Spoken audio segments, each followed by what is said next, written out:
Pada materi kali ini, kita akan membahas struktural baja secara spesifik untuk kawasan rawan gempa.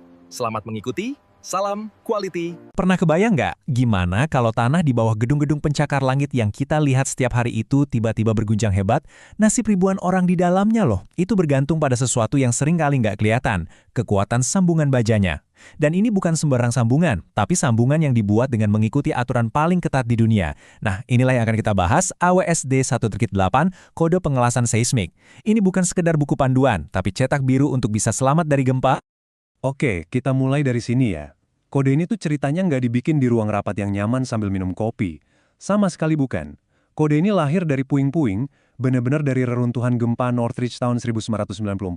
Kejadian itu jadi semacam alarm yang keras banget buat para insinyur, waktu mereka lihat sambungan las yang mereka kira super kuat, ternyata patah kayak ranting kering. Jadi, kutipan ini bukan cuma tulisan biasa. Ini pengingat kalau setiap aturan di D1.8 itu ditulis dari pelajaran pahit di dunia nyata.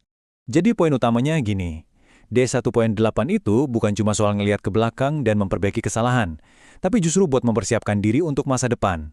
Tujuannya cuma satu, dan jelas banget. Mastiin bangunan baja modern itu punya ketangguhan buat melindungi nyawa manusia. Gimana caranya? Ya dengan mengubah potensi bencana jadi peristiwa yang bisa kita kelola. Inilah evolusi dalam rekayasa ketahanan. Nah, biar kita benar-benar paham seberapa pentingnya kode ini, kita harus bongkar dari dasarnya dulu. Kita akan bedah konsep-konsep intinya dan siapa aja sih yang punya tanggung jawab penting di lapangan. Ini adalah fondasi dari seluruh sistem keselamatan seismik, jadi ayo kita mulai dari elemen yang paling dasar. Coba bayangin deh, SFRS ini kayak tulang punggung atau kerangka pertahanan utama dari sebuah gedung. Isinya, ya ini, sekumpulan kolom, balok, dan penyangga yang emang didesain secara khusus buat menyerap dan melawan energi gempa. Kode AWSD 1.8 ini fokusnya cuma satu, yaitu memperkuat titik-titik sambungan di dalam kerangka ini. Kenapa? Karena kan kita tahu, sekuat apapun sebuah rantai, kekuatannya tetap diukur dari mata rantai terlemahnya. Nah, ini nih yang menarik. Di dalam sistem pertahanan tadi, ternyata nggak semua lasan itu dianggap sama. Ada yang namanya las kritis permintaan atau demand critical welds. Anggap aja ini lasan kelas VIP. Lasan-lasan inilah yang ditunjuk sama insinyur perancang sebagai titik paling vital yang bakal menanggung beban paling berat pas gempa terjadi. Makanya, pengawasan, pengujian, dan inspeksinya jauh lebih ketat dibanding lasan biasa. Slide ini ngegambarin banget kalau ketahanan seismik itu adalah kerja tim, kayak sebuah orkestra, bukan pertunjukan solo. Insinyur itu yang nulis partiturnya, dia yang nentuin desain dan nunjuk mana lasan yang kritis.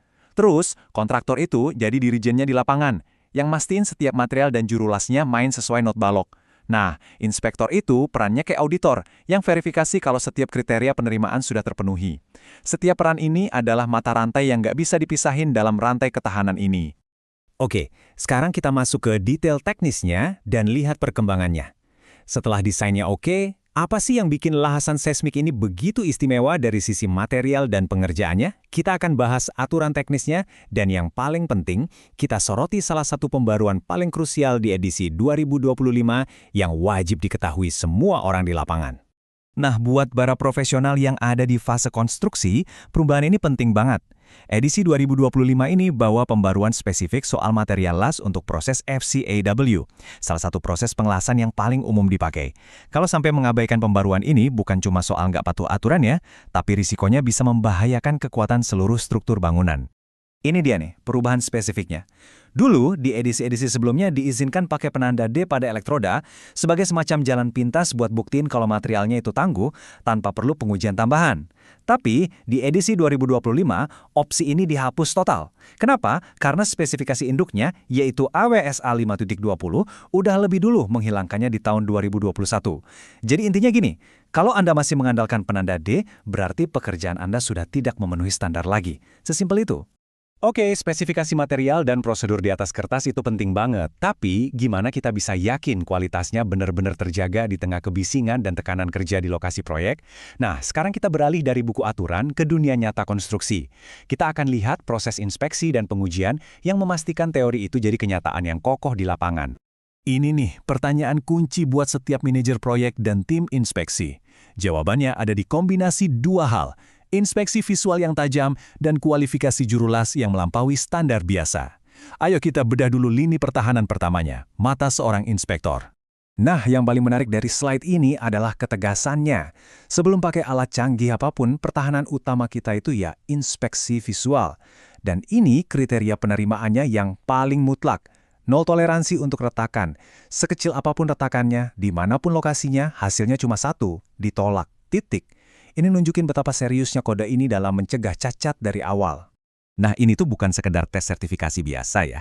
Ini tuh semacam ujian level advance yang dirancang khusus dari pelajaran gempa Northridge. Tujuannya untuk ngebuktiin kemampuan seorang jurulas bikin sambungan yang sempurna di area paling susah, misalnya di bawah flanse balok yang aksesnya terbatas banget.